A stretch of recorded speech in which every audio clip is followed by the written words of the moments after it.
To you. How are you? And first of all, the president will be upset if we didn't say to you, Merry Christmas. Merry Christmas to you as well. Appreciate it. So, Sheriff, what do you make of the fact that that the president has been invited? He's going to speak at the Civil Rights Museum, John, and we've got very famous civil rights, what would you call them? Icons that have decided not to be there. What do you think of that boycott? John who?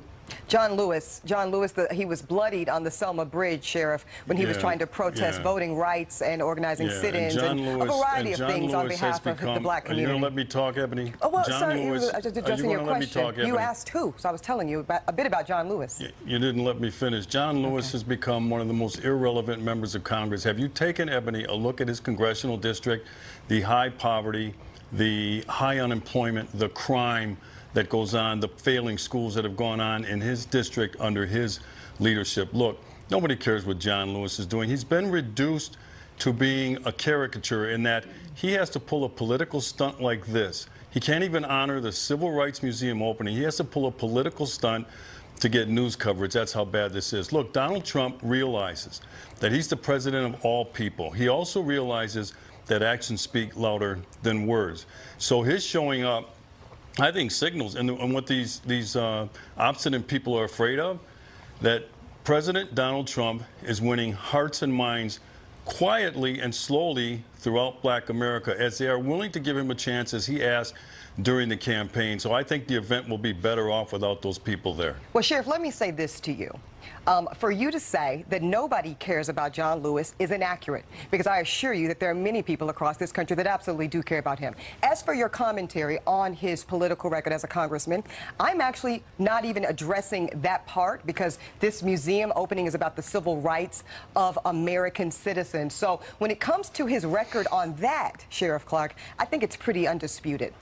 All right, well, let me say this to you, Ebony, that if you went into any black high school and probably most black colleges in America and talked to black people under the age of 35, they would not know who John Lewis is. I'm not trying to diminish what he did, all right, but I'm talking about today. I'm talking about today. What he did was a political stunt. I think it's a slap in the face. And keep this in mind too, Ebony, that if it weren't for the Republicans in Congress in the 1960s, there would be no Civil Rights Act. There would be no Voting Rights Act, as Lyndon Johnson, the Democrat president, had to use Republicans. He had to rally Republicans in order to pass the Civil Rights Act and the Voting Rights Act, because the Democrats in Congress opposed it. No, here's the thing, though, Sheriff. I appreciate that history lesson, but as somebody that holds a degree on the subject, I really don't need you to update me on who was required for Lyndon B. Johnson to pass the Civil Rights Act. Apparently you've forgotten some of your history. No, absolutely I don't. No, absolutely didn't. And actually don't have anything against Republicans. It's amazing. Would we not be talking about, I wouldn't know that this Civil Rights Museum is being opened up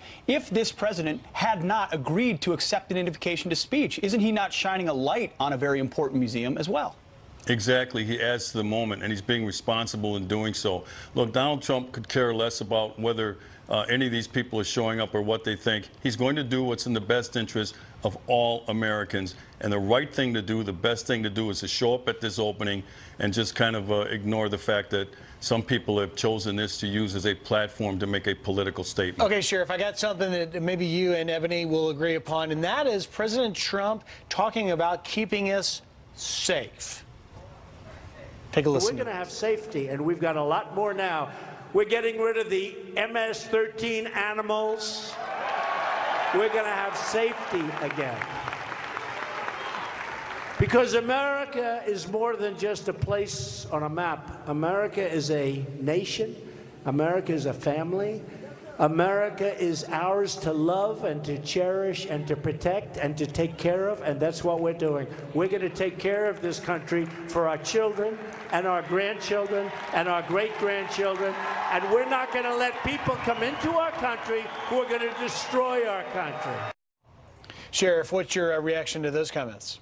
Well, look, it was a hallmark of his campaign, law and order, the rule of law. MS-13 has been allowed to go on in this country and exist for several decades. They've been around since the 1980s. Everyone ignored them, and now it's a huge problem. But it is going to be taken care of by President Trump through the United States Department of Justice, who are lending their resources to the local law enforcement. They have more teeth with the federal code. They can provide money for some of the overtime to take the burden off some of the local budgets to get this done.